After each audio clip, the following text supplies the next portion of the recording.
নমস্কাৰ বন্ধুসকল আজি আমি ৰান্ধিলো হাঁহ মাংস আৰু চাল কোমৰা লগতে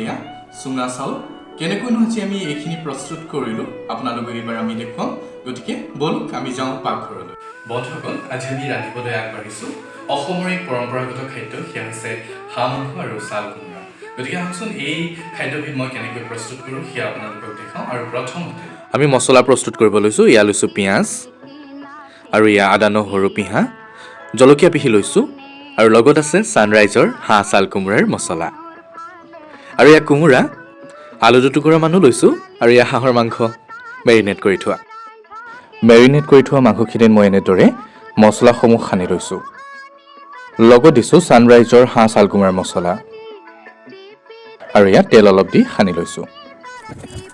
পাকঘৰত তেজপাত নাই সেয়েহে বজাৰলৈ গ'লোঁ তেজপাত আনিবলৈ গৰম হোৱা কেৰাহীখনত মিঠাতেল দি তেজপাত